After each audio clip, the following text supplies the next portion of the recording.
let's start with the pros. Every diet has some pros. It's got some cons. It could be, expensive. It could be inexpensive. It could be difficult socially, whatever. Let's talk about the pros of the ketogenic diet. What is it that makes the ketogenic diet amazing? Yeah, great question. So I think that there are definitely, like you said, there's pros and cons to everything. I think one of the biggest pros with keto is that for most people who are just kind of coming into it, right, they're looking to, benefit from the fat loss side of things, which is something that obviously lots of people benefit from. From an appetite suppression standpoint, that could be a really powerful tool, especially kind of getting away from some of the blood sugar dysregulation that can occur from people who are used to more of a higher carb approach, or even like a moderate to high carb approach. So some of that appetite regulation that comes from the blood sugar stabilization, as well as, when you're producing ketones and utilizing ketones for fuel, there's research and anecdotal research as well. And even I can say myself that when I'm utilizing ketones for fuel, and in a state of ketosis, I do have, that some appetite suppression to that. I would say that it comes and goes for different people too. So it's not just like, hey, you need to like go on a ketogenic diet to suppress your appetite. Like, again, everybody's their own individual. Not saying that's going to happen for everybody, but it has been shown and seen in the literature and also anecdotally. So I think that's one big thing. Another thing with any dietary protocol, I think that it does all come down to the adherence side of things. So, if we're taking someone who is, struggling with like sugar cravings, right, which can also come back to the blood sugar side of things, and they can't get away from that. Like they can't get away from, even if they have, fruit, for example, it might trigger them to have want more processed foods that are higher in sugar and carbs and things like that. Again, not saying that fruit is bad by any means. No foods are good or bad. They don't have morality, right? They're food. But some people can struggle with, those sugar cravings, and they can be like something that really holds them back from achieving their goals because it makes it hard for them to adhere to maybe their caloric intake for the day. And they end up, having cravings and giving into those cravings, things like that. So from that perspective, I've seen people benefit from kind of just, okay, if I can just get away from the sugar, the carbs for a little while and kind of, not reprogram my body, but maybe reprogram my taste buds a little bit. That tends to be something that's more practical and can help from, a ketogenic approach, because we're taking out some of those, sugary foods and the sweet things, and the carb heavy things. So those are a few other kind of practical pros. There's other ones too. From a mental perspective, like I know that's one that I really found, and this is probably one of the reasons why I stuck with keto for as long as I did, is I really enjoyed that mental clarity, and kind of just waking up in the morning, not feeling like I have to eat, like right away. I used to struggle with that a lot. I used to wake up, and just, be ravenous all the time. And I used to have kind of like the hangry feeling and stuff like that. So for me, that was what really helped. And for a lot of the clients that I work with, who we have taken on a ketogenic approach for a period of time, they've noticed some of those benefits. So yeah, those are just some of them. But also there's cons to everything, right? So yeah. Yeah, no, that's great. I love that explanation. I love the explanation on fruit as well. I am with you. I don't think any food is good or bad. Fruit to me seems like something that's very benign for most people. I don't think it's going to cause many problems. I think the way I try to explain it is just like my strawberry plant right now is growing outside. There are strawberries on the plant. They're like my thumb tip. They're very small. They're teeny. Yeah. It's not the same that you would see at a store that you can dip into chocolate. Like you can't dip these into chocolate.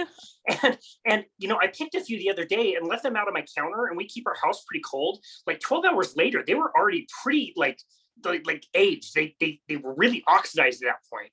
It's just to say, like, no, I don't think fruit is bad, but we do have to consider some of those things. That, like, yeah, the fruit that we've kind of bred over the years is vastly different than what actually naturally grows and it's available all the time versus, my strawberry plant's going to be done in a week.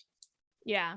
Yeah. Yeah. And I think that definitely comes back to also, more so looking at like the primal paleo approach of, eating within the seasons and things like that. That's also important. So yeah, I agree with that.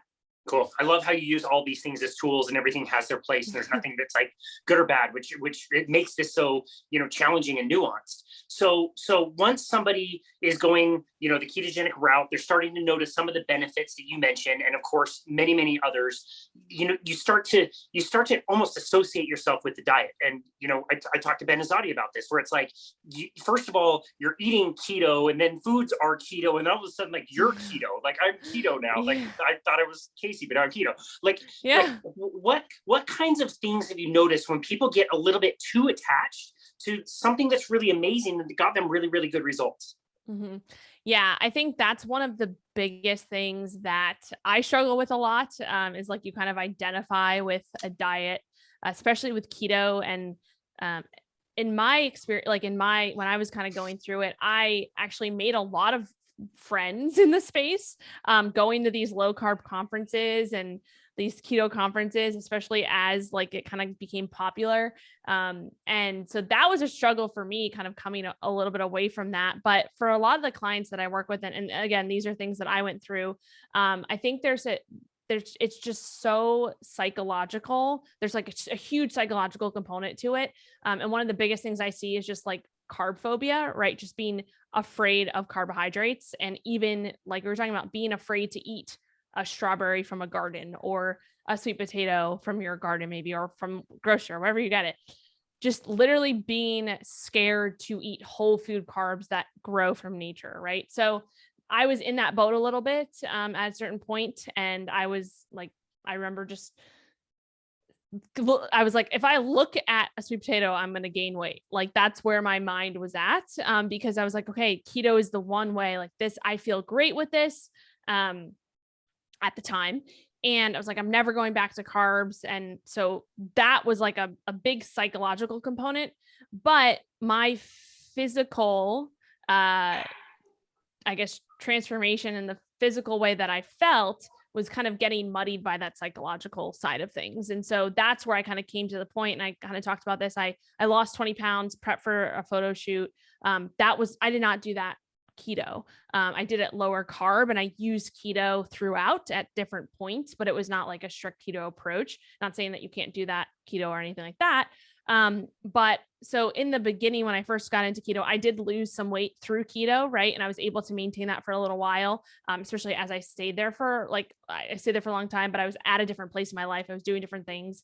And so I was at that point where it's like, okay, I'm never going back to carbs. But then eventually I started I was writing my book, and I was in a different kind of place. I was stressed out from other factors. And so, and I was kind of overdoing it with CrossFit for sure. And I ended up getting injured. And so I kind of gained some weight back, and I was just not in a good place, but I was still like keto. It was like, this is the only way. So I kind of had to step out of my own mind really, and just let someone else take over. And so that's when I hired my first coach for myself. And that was 4 years ago, somewhere around there. I hired my own coach, and I basically kind of put it in his hands, and I said, hey, I'm just psychologically, I need a break from thinking about my own diet and getting, trying to change all these things. And I just need some outside perspective to come in and just be like, hey, let's try this, do this, and I'm going to hold you accountable to it, and we'll see what happens. And that was a game changer for me, just with personally, and then also within my own ability to coach others and be the best coach that I can. I think that I still have a coach to this day. It's not the same coach, but I've had a coach since then, for the last 4 years, learning from different people. And that's a huge piece of it that I think a lot of people miss out on, is like asking for help and feeling okay with, putting it into someone else's hands for a little bit. And also realizing that just because you're putting it in someone else's hands to set a plan for you, hold you accountable, doesn't mean they're going to do the work for you necessarily. So that's something else we have to think about. It's not like you still have to do the work, right? It still takes work, but I think that was a huge piece of it that really, from a psychological standpoint, is just thinking about if you're listening to this and you're legitimately scared to eat a fruit or a potato at some point, it's probably not okay. it's probably a little bit too far off the deep end there. And we need to kind of reel back in and realize like, okay, what am I actually doing right now? And what is actually going to make me healthier versus, what's actually deteriorating my health from a psychological standpoint.